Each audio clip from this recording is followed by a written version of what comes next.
Howdy, folks. Happy Monday. For some teams, it is. For other teams, it's getting close. We'll talk about that in a few minutes, but we'll start with the pre-show. Go ahead, Russ. So it's over Monday, huh? All right. I was looking today. The Jets revealed their new uniforms. They basically went back to the trying to think what year that was, like the is it the Walt Michaels jerseys? Yeah, a little past that, like the 85, 86. Okay. Yeah, like that, and that's, it's a good era. Like I have a hat for that. Now is it like the more okay? It has the jet in the actual logo. Okay, I don't mind that. I kind of still wish it was a third though, because Parcells brought back the original, right? And that was gone for a while, and I felt like that was the right way to go. Right. And then I remember when I walked into a store to get a new hat, and the guy in the store goes, "Hey, you want the new hat?" And that was when Darnold came in. They had black, and I'm like, "No, just give me I want the original." And I still feel that way, although I do have this alternate hat I got last year, but I don't mind them, so it's okay. It's going to be way better than the City Connect, so as far as the Jets did, they did fine. Yeah, I mean, I like for the Jets, I always liked that Namath era throwback jersey. Just like I like with the Bills, I always liked the white helmet with the red buffalo, the AFL buffalo. That always looked good. And then the red jersey's an atrocity. But all these teams have this friggin' throwback or the Thursday Nickelodeon Amazon ridiculousness. Color match. What was it? Color Flash, color match. Something. Yeah, it was ridiculous. So here's the big question. All right. And I don't take it lightly. Mm-hmm. I wouldn't do it if I owned the team. Mm-hmm. Will the Bills wear an OJ patch? No. Okay. No. Now, this is and not that they're talking about this in the media, but the criticism. You had to realize OJ was and is still on the Wall of Fame.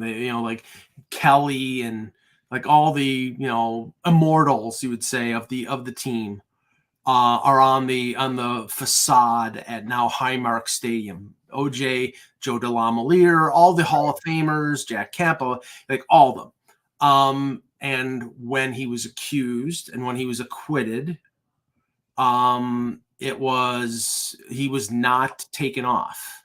Now he, obviously, Ralph Wilson, I'm sure, had a appreciation of OJ because he made that franchise much more valuable. But but obviously, he also was a convicted felon for the other thing in Vegas, right, the armed robbery, right? And he was a wife beater, and he was an accused murderer. But they didn't take him off the Wall of Fame, and they didn't take him out of the Pro Football Hall of Fame either.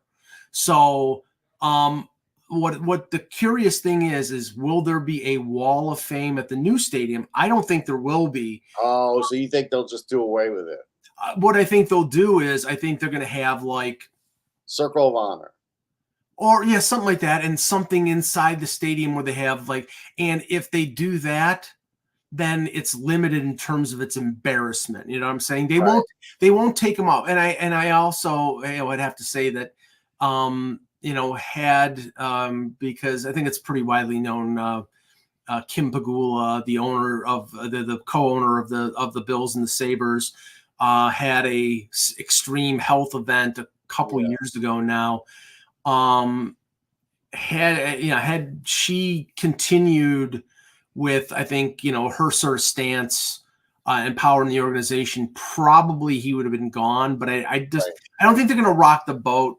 I think, I think there'll be some people who say, well, he wasn't convicted of anything. Right. It's asinine. It's idiotic. Yeah. So, but no, I don't think they'll have and if there was a OJ patch, would it be a red slash or something like that? I don't know, but I just want to bring up the one thing that somebody. But I did want to bring it up in a serious way. Yeah. No, that's fine. I did want to bring up because I only saw about it after the fact on social media, and then somebody put it in our group chat with the CBS cutting away from the Billy Joel concert. I haven't watched it yet, but I saw the. I saw they had like a 16-second like snippet, and he's like right in the middle of Piano Man, and they cut away. Yeah. I'm sure if it was Bruce Springsteen they had cut away from, it would be a nationwide scandal. But because it was Billy Joel, it was less so. But I mean. I love coming onto this call and hearing Michael's bias. He's coming through literally the moment I walk into this stream. Literally. Welcome, Dan. Welcome to my world. I mean, the only thing I would say. Considering that is Billy Joel, the song "Angry Young Man" really applies at this point in time, Mike. It does. I'm not young anymore. Right. I would say this though. I don't see why the news couldn't have waited whatever it was, 5 or 7 minutes. Like they own the network. Why? What is in such a rush that someone like who doesn't like Billy Joel can't tune in at 11:07? Like who the hell cares? Like it's just unbelievable in this day and age they would do that. Yeah, I mean, It was on broadcast TV. It was on broadcast TV. Was it broadcast live or was it? No. Yeah. Then there's no excuse. They could have rolled the credits as he was doing the song and whatever. And they hyped the hell out of it, like Jan said. Yeah, and like apparently crazy. Sold a bajillion commercials, which I haven't noticed, but I'm going to fast forward through them. I mean, obviously, he's ending his residency right there, so that's part of why they did it. It's like 100 shows, I think, overall. Yeah, and I meant to go, but I never did. Well, you really tried, Mike. No, but honestly, and my stance. I know Billy's been hoping in the last 50 years you could find a moment to go see him. That was my first concert ever. Actually, I went to the Nylon Curtain tour at MSG. Sat a row from the top of the garden when you could still smoke in the garden. Had to peer through the fog to actually see the stage. It was like my first ever show was seeing Billy Joel, and then I got to see him and Elton John probably a little over about a decade later when they played together. See, that's the thing, Jan. It's like, and we'll get to hockey in a second. I just want to finish this point. That's the thing. I saw that famous concert. I think it was 81. I think it was from Nassau Coliseum, the one that you see all over like YouTube. I'm pretty sure that was the same tour that you saw him. It was the one where he did Goodnight Saigon, and and he's at his top. He's at his best, like at his apex in terms of his voice is great. He's a consummate piano player. His songs are fantastic. The one thing, like he played here at the stadium, I don't know if I wanted to see him because he's not what he was. He's doing that again April 19th. You have no excuse. What's that? He's playing in Orchard Park April 19th. This year? Yes. No, he's not. Says it on Google. No, he's not. I mean, I would have heard about it. He's not playing. Well, he last played, like you said, in 2022. Yeah. He played it by you in 1987. Yes. You were busy every time. Yeah. That's true. I remember. So Mike Del Giudice is on a lot with him, which is the guy who does the tribute tour, right? He like seceded a lot of that stuff to him for a while, but for everybody who's told me, I mean, I didn't get to see him during the residency, but everybody who went said the shows were great and they were done really well done. So and Andrew in the chat saying he's touring with Sting, which I mean, that's pretty good. I've seen Sting a number of times. I mean, I saw Sting is a lounge singer now, but he's still pretty good. But he's not the same. Like if you go to see Sting, he's not that same like guy from the East that was like anti everything. He's not that guy anymore. Well, I think he still is. It's just he's not singing. He's not singing "Invisible Sun" anymore. It's like, but he's still great. He's still great, and I've seen him like 6 or 7 times. So, anyway, let's start the show. And yes, Stuart Copeland is a great drummer. He's awesome. I would say he's in my top 5 drummers. Andy Summers, not so great. Andy Summers is like to the Police is like the Edge is to U2. Are they great guitar players? No, but they fit well with those bands, and they had an integral part of that. You know, they were part of the success of that band. So, all right, hello Hockey World. Today is Monday, April 15th, 2024. Did you pay your taxes today? I'm Jan Levine, and my wife right now is worried to make sure that everybody does, because those are her clients right now. I'm Russ Cohen from Sportsology. I mean, I've transmitted since Thursday or Friday to New Jersey and not heard back, but it's pending. Best I could do. And I'm Michael Agello, and I paid my federal taxes online, and that was no problem. In New York State, you suck because I couldn't pay them online, and I'm waiting to find out whether the check was cashed. And this is here's the thing. June 21st, Billy Joel plays at Soldier Field with Stevie Nicks with our little tour that we do every summer. We could catch that. Our thing is in July. Oh, it's in July. That's right. Yeah. The national is in July. Yeah, he's back at the Garden then. All right, never mind. And this is the Hockey. This is the HockeyBuzzcast here on HockeyBuzz.com. Okay, let's start with what seems to be a foregone conclusion. The news on the weekend pretty much confirmed that everything is in place, although nobody wants to say it's 100% done because they're afraid at the last minute Alex Morello will screw things up and it won't happen. But it does sound, Russ, like this is a fait accompli, that at the end of the week, Gary Bettman will announce the sale of the Coyotes. It sounds like the Coyotes to the NHL and then the NHL to Utah. So that's the way it's going to go. Yeah, it's going to happen Wednesday. What time's the game? I think their season is over on Tuesday. So on Wednesday, that's it. The trucks will be loading up, and that's that. Mayflower trucks, yes. Yeah, I mean, we've talked about this for a long time, and we don't get any satisfaction out of it. We just are glad that it's over because it's just something that has lingered, and it's not good for the league. I can't tell you how many people would just laugh when they would say to me, like, oh, yeah, look, they're playing at a college place. It's awful. As far as the players, I honestly feel like, and I may be in the minority, I feel like if some players, the ones that could redo their contracts in the sense that, like Clayton Keller, who this year has to add like a no trade, I feel like this is a trade and he should be able to get out. I feel like there's some guys that should be able to get out because it's a forced thing. And some people have longtime homes there and everything else. And it's not exactly great for a lot of these players. And I know fans are going to be like, who cares? They're all millionaires. Yes, some are and some aren't. And I just think that this really, I do feel like some of them fell into like a complacency, Mike. Like they really did think it was going to happen and they trusted ownership and it didn't happen. Well, Jan, I mean, I'll separate myself slightly from Russ. I'm ecstatic.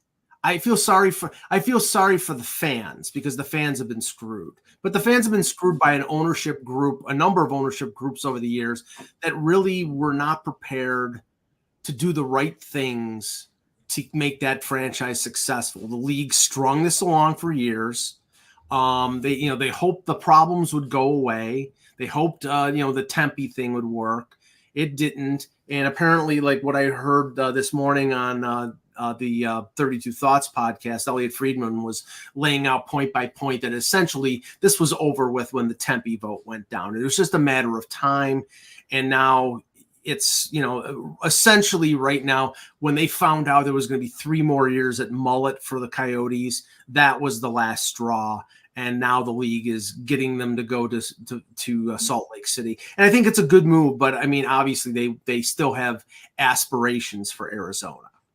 Yeah, I mean, it's interesting. So a couple of things on this. So first of all, in terms of location, right, we know that there's a lot of pushback, at least still pushback right now in terms of, is Utah the optimal spot, right? You have Houston, who's been trying to get a team for a while. And you can argue from a marketing and a market perspective, it's a much bigger market than one that potentially could be more lucrative. We know Atlanta is back in the mix again for the 3rd time, but part of that is it's probably not ready right now for infrastructure. They'd have to figure out where exactly to put the arena and the traffic. We all know Quebec has been talked about forever in terms of potential, but we know that the NHL doesn't seem to want to go back there. Salt Lake City, they have I mean, there's the dollar is down. The dollar, yeah, no, there's definitely reasons, right? I'm not saying there's no reasons. Yeah. I'm saying is they've been trying to get a team back for a while. Utah has an infrastructure in place, has an NBA owner who's basically really pushing the agenda to get him back there. I think the environs in the market, the surrounding area is big enough where you can get people to be interested. I think from a team perspective, look, I watched part of the Coyotes game last night against the Flames. They are a team that you could see there are pieces there, right? They're clearly not there, but there's definitely talent on this team now with Keller, with Michelli, with Dylan Gunther, even Josh Doan has played well. There's guys on this team. I mean, goaltending, we'll see Ingram and Vejmelka. There are teams that if they add a couple of pieces, you could see them growing. As you said, Mike, you feel sorry for the Arizona market because when they moved out there and they got big and Keith Tkachuk was there and they made some runs, that team was a team that was of interest. That was a team and a market that you had the fan base. The problem is they foobarred where to put it. They put the arena in the wrong place from a traffic perspective and a traffic pattern perspective. It killed them, and they've never recovered. And the bigger problem is, honestly, is how much can you trust Alex Murillo with all the other news that have come out, Sarah Verley's report in terms of lack of payments and some other stuff. So now you're transferring it to Utah. You're transferring the NHL to Utah. How then do you potentially go back to Murillo and let him potentially run the bidding process to get another team when all this is still coming out? How does the NHL basically sell that potential where I don't think they can go in that direction anymore? Well, this is the thing that's interesting that Elliott reported, because they're selling. He's selling the team for $1 billion, which is a lot more than he paid for it. Apparently, part of the deal that they've negotiated is that if he gets he would have the first right of refusal on an expansion franchise, that he's going to participate in the auction and buy supposedly buy the land and build the building. And if he does do that, the expansion fee for him will be $1 billion. According to what Friedman said, the expansion fee for other teams like Atlanta or Houston could be more than that, but because they did this, they're getting sort of like a coupon. They're getting it in for $1 billion. Now, my personal thing, and I talked to somebody on the weekend, we don't know all the ins and outs of this deal, but Friedman said there is a lot of resistance among the board of governors regarding the franchise, regarding Murillo, regarding a bunch of things, and obviously so, and understandably so. And why do I get the feeling that it may go back to Arizona, but it may not go back to him? And maybe they go back after the 5-year window or whatever window it is. And, they wait till, say Matt Ishbia, who's the owner of the Phoenix Suns, builds his new building in downtown Phoenix, which that's a rumor that apparently he wants to build a new building because he's still in the old America West building. I don't know if they did any kind of updates to it. Yeah, they must have done something. They probably, otherwise the ceiling would have probably fallen in at this point. But I mean, there's one thing to spend $100 million on a new roof or build a state-of-the-art building. I don't know what that is, but what you were saying, Jan, is completely correct. They misread that market. They built a building in Glendale that nobody wanted to go to. It was on the other side of town, the area where people mostly come from to go to the game is in Scottsdale or Tempe, which is on the other side of Phoenix, and you had to drive through Phoenix. You either build the building in downtown Phoenix or nowhere at all, because Scottsdale and those areas don't want a big building in their area. And everything that it sounds like this was like the Lighthouse Project. It was a real estate shell game. I disagree with you on the Lighthouse Project, Mike. I'll disagree on that. I mean, again, as somebody who lived on the island, and again, coming in from a xenophobic perspective, Kate Murray foobarred that deal over a $10 million sewer. Now, Long Island is desperate for apartments. I mean, in general, they are. That I don't know whether or not it would have worked, but the infrastructure was set. The arena was set. They had everything and all dotted. They just didn't. It was in NIMBY also because Garden City didn't really want it in their backyard. And they used some political pressure to be able to push that deal. I'm not disagreeing with you in Arizona. From being out there for work a couple of times, I can tell you that there's no question that area from a traffic perspective was brutal. And they needed to move it. The only thing I want to add in, you could answer to this. Again, like most of the sports, the Arizona market comes in low on attendance. They're 25th in the NBA, and they have a good team. So everybody's been saying for 20 years, everything's in the wrong place. But you know what? It's hard for someone to believe it anymore because we've never seen Arizona be in the top 10 in a league in attendance. So it's hard for me to believe that you could actually change that. Oh, is this how are you going to change Atlanta though? Then Mike and Ross, right? We have the same argument. Atlanta seems to be. And I'm saying Atlanta. I don't disagree. It's just Atlanta's because of TNT. We all know that the TV deal has a big part to do with why we're talking Atlanta. And I'm not in favor of going back to Atlanta. They're two-time losers, and I think going back a third time is ridiculous. But what Russ just said, is that sort of like Miami disease? Remember, the Miami Heat only drew people when they were making NBA finals with LeBron or with Shaq. The Florida Panthers on a Tuesday night, even when they're one of the best teams in the league, there's 9,000 people at the Amarant Bank Center in Sunrise. So it's like, it's part of the problem of being in a market where the weather is nice. Nobody wants to be inside, no matter how good the team is. So I don't know if that's a problem. I think it'll be successful in Salt Lake City because other than the Jazz, what is there in Salt Lake? And I think that's the whole thing.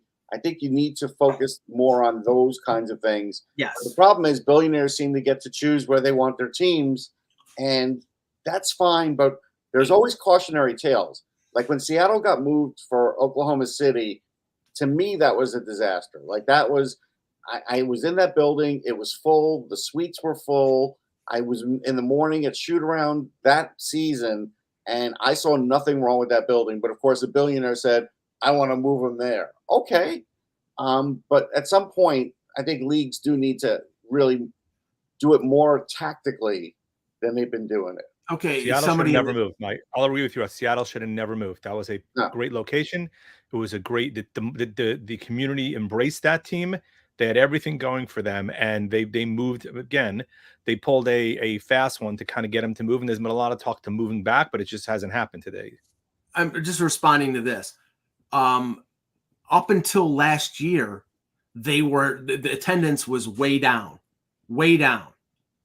And yeah, like I said, I've seen enough Florida Panthers games on a Tuesday night where there were more empty seats than people. So don't give me the. I mean, they're they just came off a Stanley Cup final, and they're one of the best and most entertaining teams in the league. So of course, but these are this is like the after effect of having success. Of course, they're going to be full. It's when the team is okay that you can really gauge. I mean, there's still 14,000 people showing up in Buffalo, and this team hasn't made the playoffs in 13 friggin' years. Yeah, I think.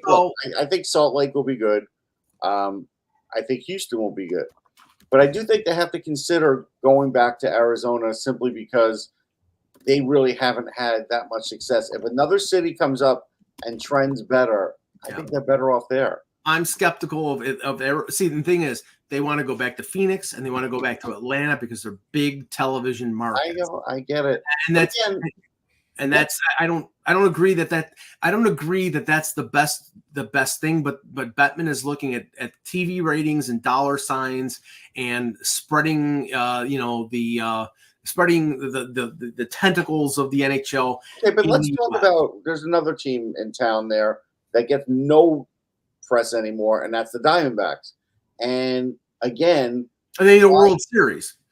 Why don't they get thrown into the conversation like they get such great TV ratings? Or we never hear about that with the Arizona Diamondbacks. You don't even hear about it with the football, with the Cardinals, but at least with football, they're an anomaly. But with baseball, I don't hear boo about the Diamondbacks, and they don't draw either. Right, and they were in the World Series last year, and you didn't hear a boo about them until it came completely unexpected. The only thing you heard about it last year was obviously Diamond Sports because of all the issues in terms of the broadcasting. That was really the main thing you heard last year. Right. All right, let's switch to what's going on in the league right now on the ice, because we're coming down to it. I think the last day of the regular season is Thursday, and in a brilliant bit of scheduling, the NHL will start the playoffs on Saturday. So we're going to have one day and of course I'm selfish in this respect. Like, all those people who have fantasy hockey pools, get your draft done in one day before the playoffs start. That's going to be real convenient. But dude, they give a rat's ass about your little league. They should. Well, not me, but there's a lot. Russ, I'm not the only one who does a fantasy pool. What the hell are you talking about? They don't care. Of course they don't care. That's my point. Right, but why should they care is my point. Russ, in time immemorial, the season is ended on usually a Saturday and most times on a Sunday, and they start the playoffs on a Wednesday. And this year they're starting the playoffs on a weekend, fine, but 48 hours after the end of the regular season. It's asinine. Well, for some teams. For some teams, yes. The Rangers actually finish today and don't start until Sunday, which is insane. Right. But it's crazy. 6 days. Like Tiger Woods just got done walking the Masters. Like they have nothing to 5 minutes ago, you got done walking the Masters. But okay, let's start in the West because normally we start in the East because the West, the 8 teams are locked because Vegas clinched the second wild card and eliminating the Blues. But now it's just a question of who's going to play who. Yeah. I mean, even right now in the Pacific, first place is not locked up because for some reason Edmonton still has 3 games left in their schedule in the last week.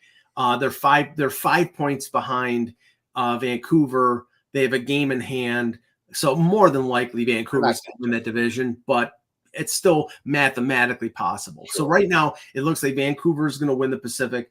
Dallas, I believe, they have the Central locked. So they're locked already. Right. And so it's going to be Winnipeg against Colorado. And it's just a question of who's going to have home ice advantage in that series. And Russ, the interesting thing is there's some talk that Georgiev might not start the playoffs as the starting goaltender, that they might go to Ahnen. Why is that? I don't know because look at Georgiev's numbers the last month, Mike, and you'll see Russ, he has been brutal. I am telling you, he has been brutal. He's been burned out. He's burned out the other night against Vegas and was terrible. Yeah, he's burned out. I still think they're going with Georgiev. He may start the series. He'll start. Yeah. If he struggles, don't be surprised if there's a change. Because has outplayed him the last month by far, no question.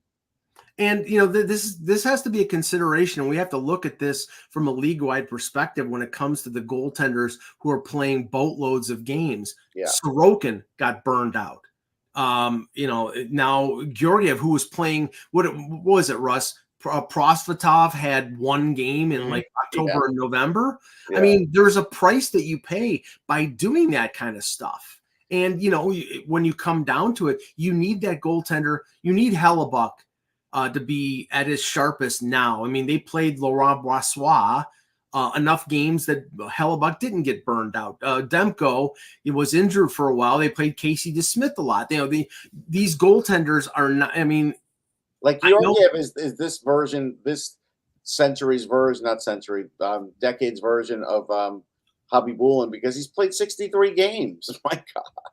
Yeah, that's way too much. Way too much. It's gotta be now 50 to 55 games. I mean, that's one of the reasons I consider the Rangers a really good chance to come out of the East because Quick played a lot of games. Yeah, played well. I mean, Shesterkin did not play well early on in the season, but since the All-Star break, it's been the Shesterkin that we know and love. So it's like, I mean, that's why I think they have a really good chance of success in the playoffs. I still think a lot of teams are playing low event down the stretch, though. I do. I'm not overly worried. I get everybody's point about Georgiev, but I'm not overly worried.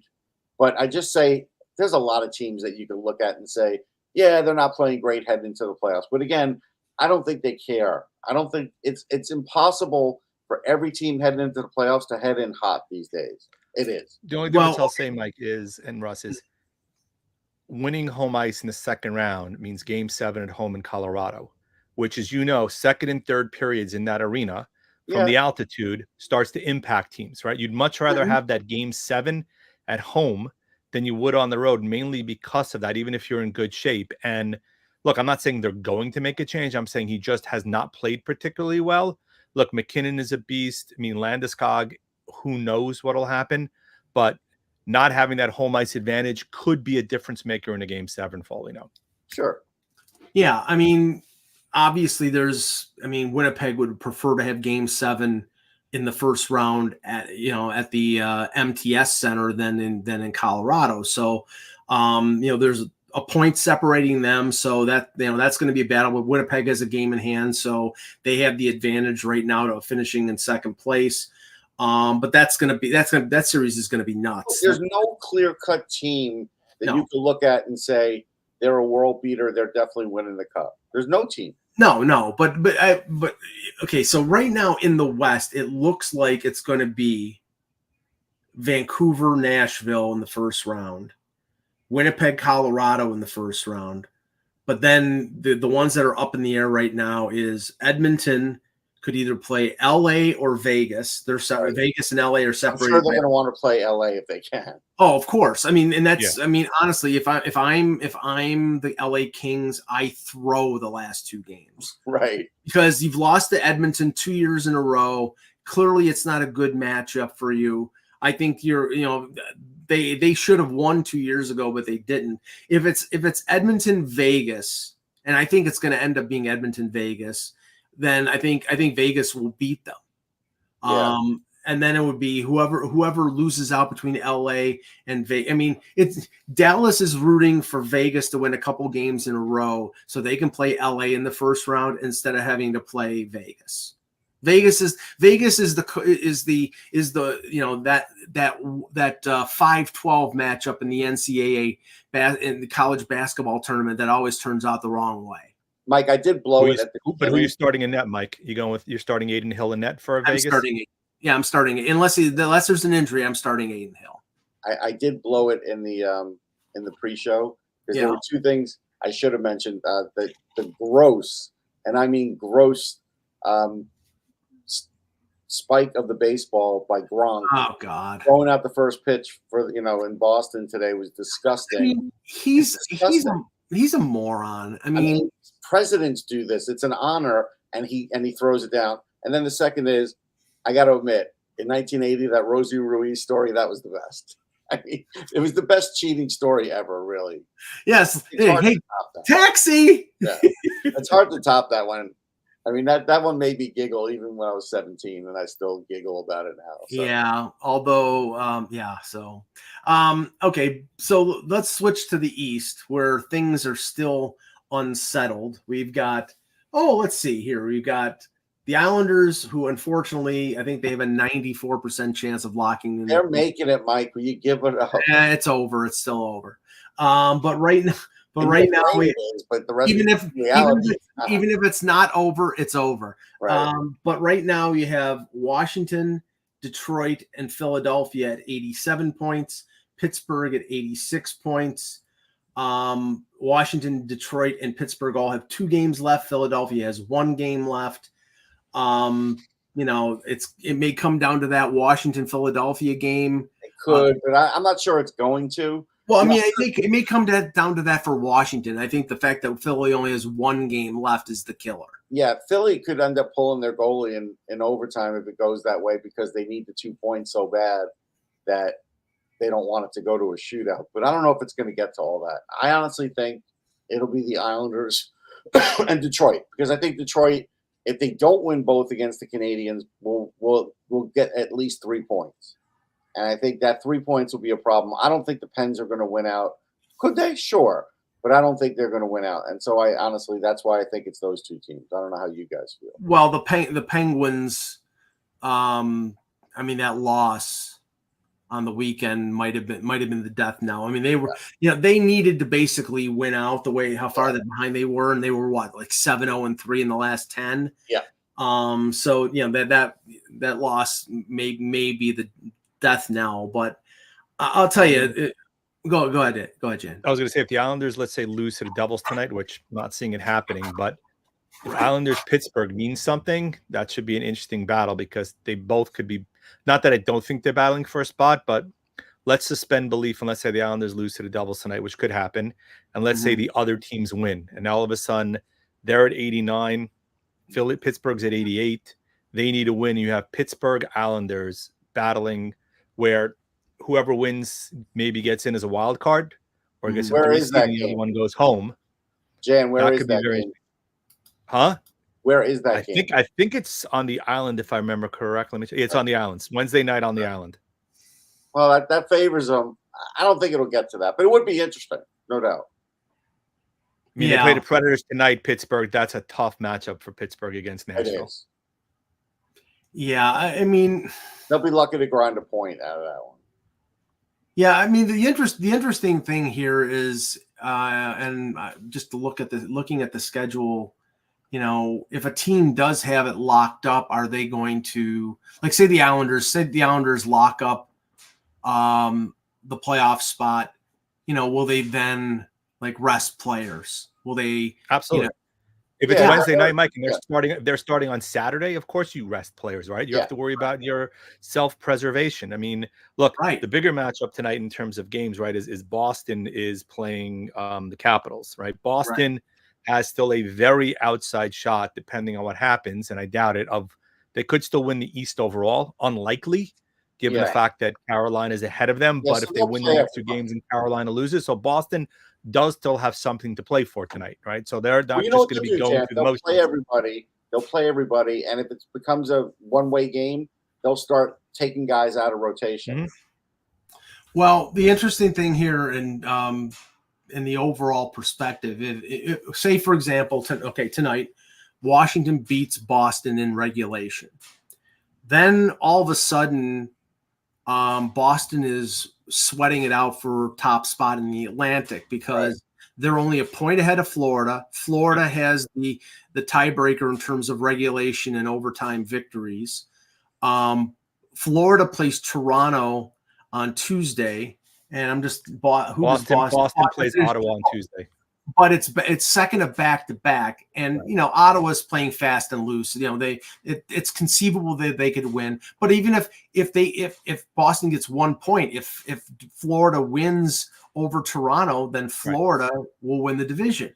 From my perspective, because I cover the Leafs, and it's been my belief for a long time that the Leafs have a better chance of winning over Boston than over Florida. There's a vested interest there. Now, I don't know if they think that, but I'm telling you right now, from a Toronto perspective, and this is starting to get debated right now, is they can't sit Austin Matthews against Florida if he's going for 70 goals. And Sheldon Keefe made a comment basically like his job is riding on whether they win that series, the first round series. So he's going to play Austin Matthews in a game where Florida will take runs at him. Not a chance. They're playing back-to-back nights, Florida and Tampa.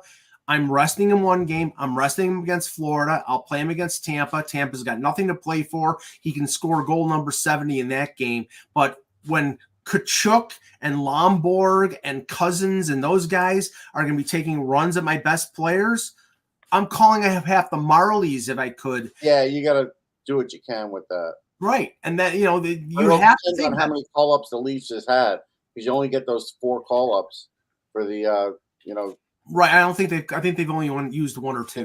They could call up the troops for that. Yeah. So call up Kyle Clifford. That's a perfect game for him. He's still playing?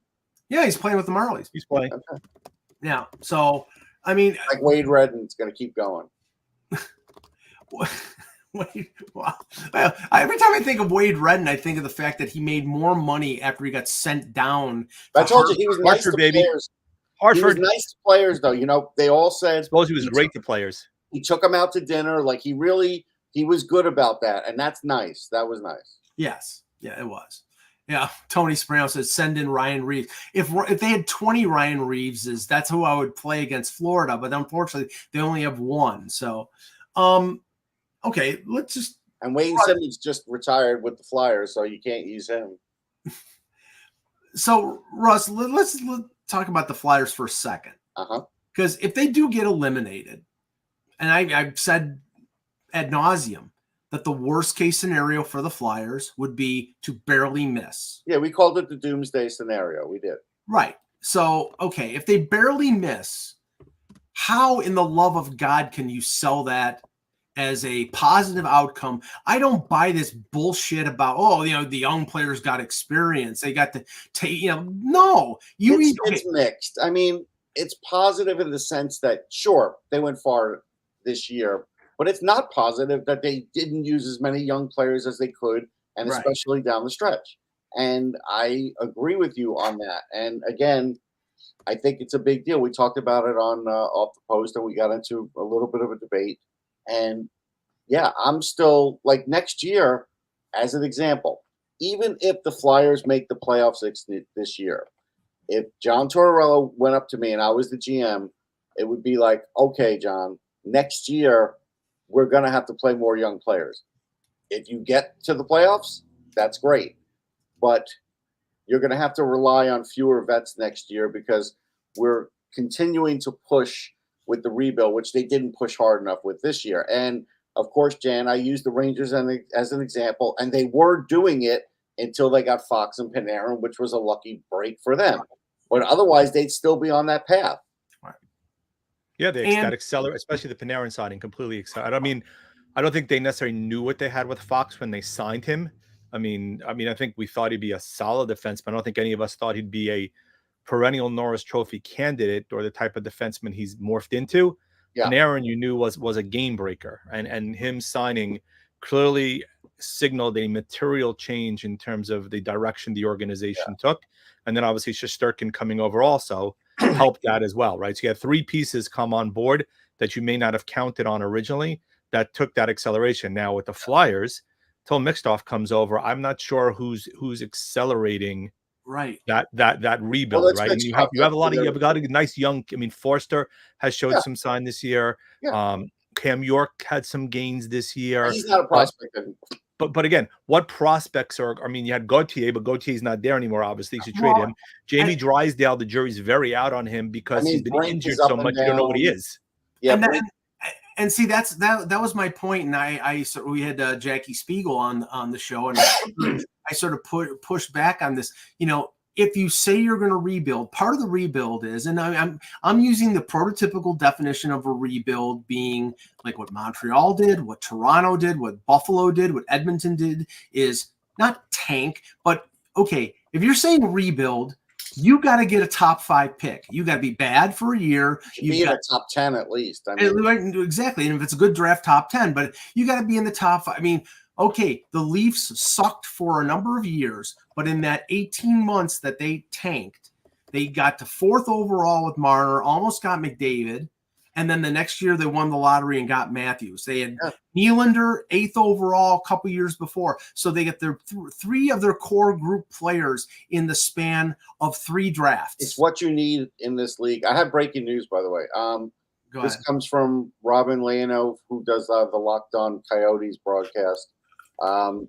So first thing is, she has a source that says the Coyotes business staff will be addressed this Wednesday morning. Now, it's her understanding that jobs will be either run business-wise through the AHL Coyotes at Mullet or run hockey development programs. So some of those people are going to keep their jobs. So at least that's good news. We thank Robin for that info.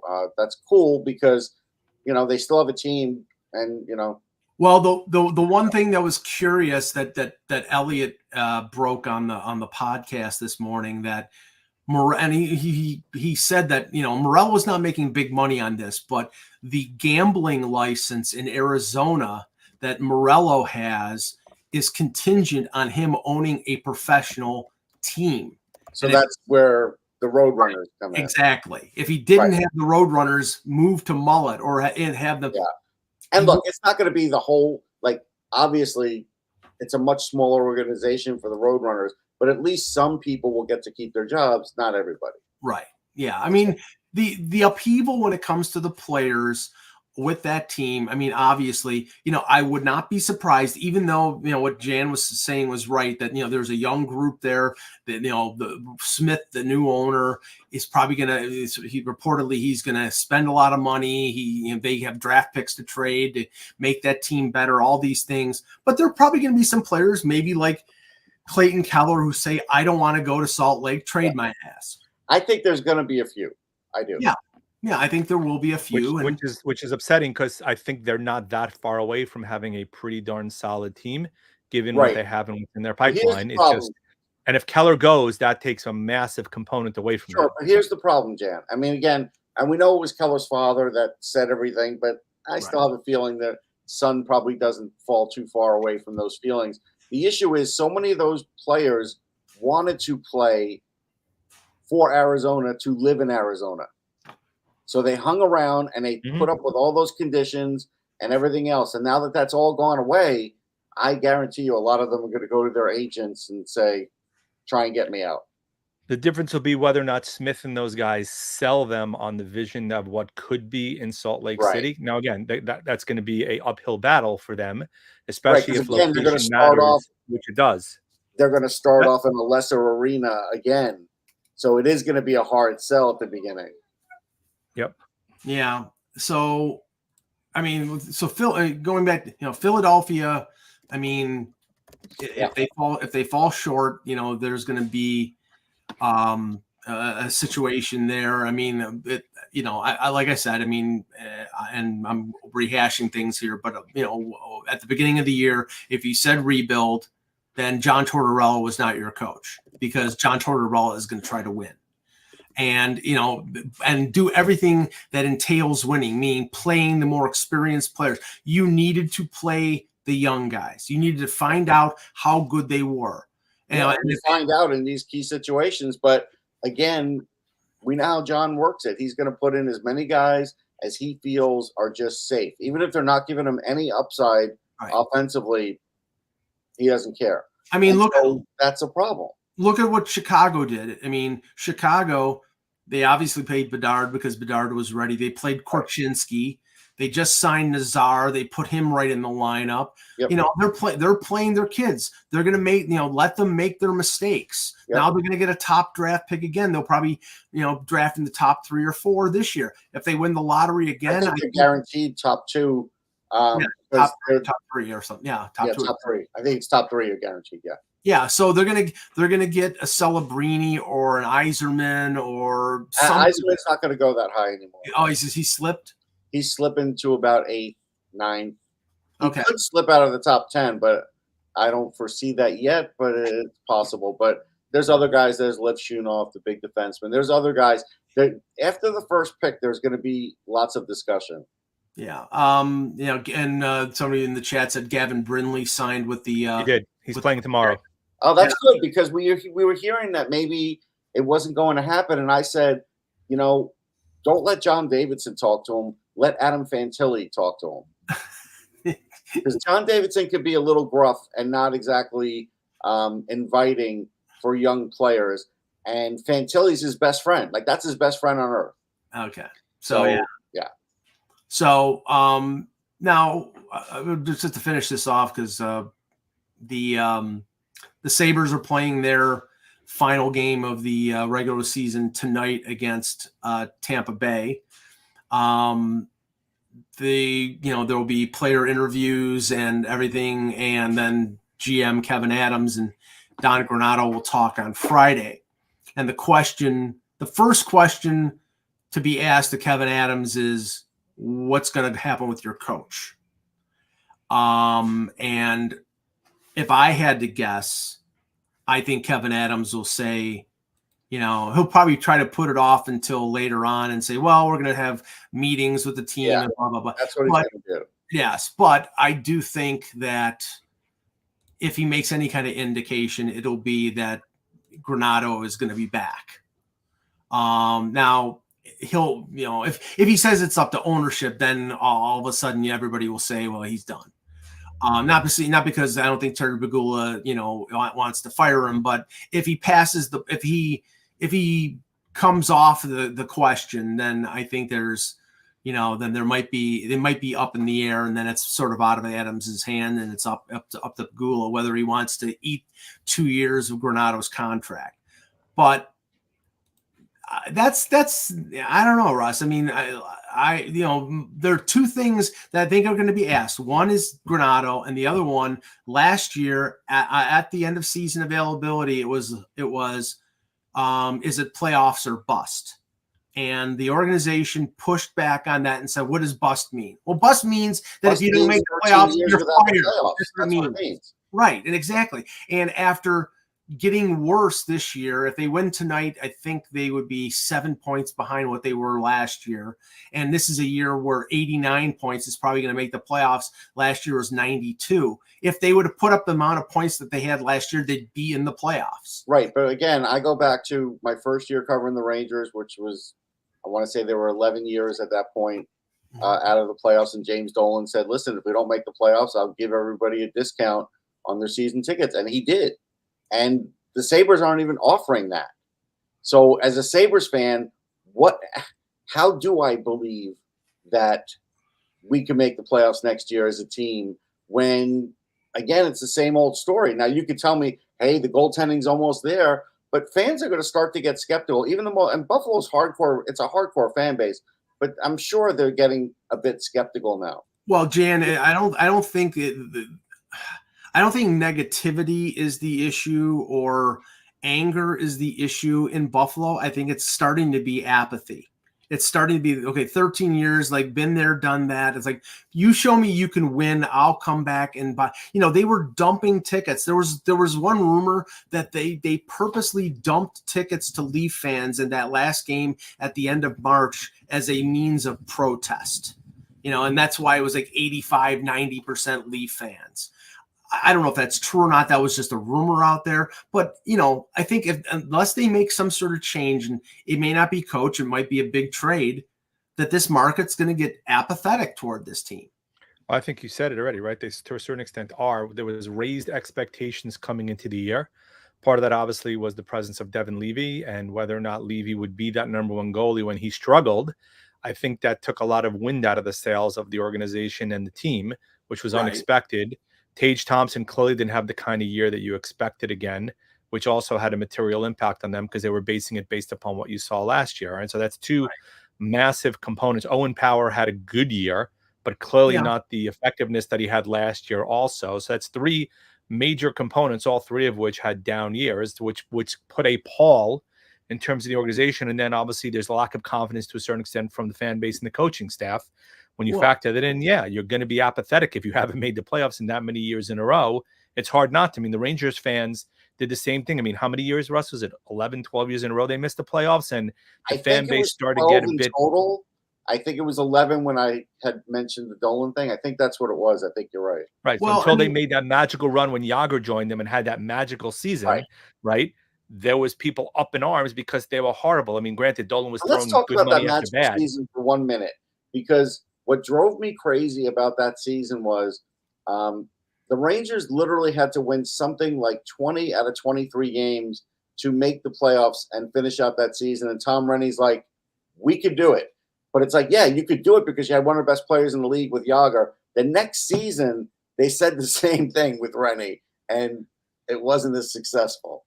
Well, I mean, the one thing, and you mentioned Levi, Jan, Russ and I were saying from last May until the beginning of the season that expecting a 21-year-old goaltender who played 7 games in the NHL coming out of Northeastern, which is not, it's a good school and it was a good college team.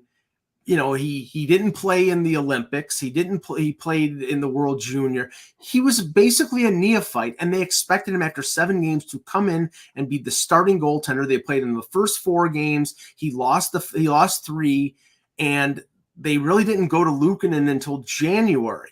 That was a major miscalculation that they thought that this kid, as good as he is, that they thought that this kid could step in. The only goaltender who stepped into the NHL as a starter, as even a platoon starter at the age of 20 was Carey Price.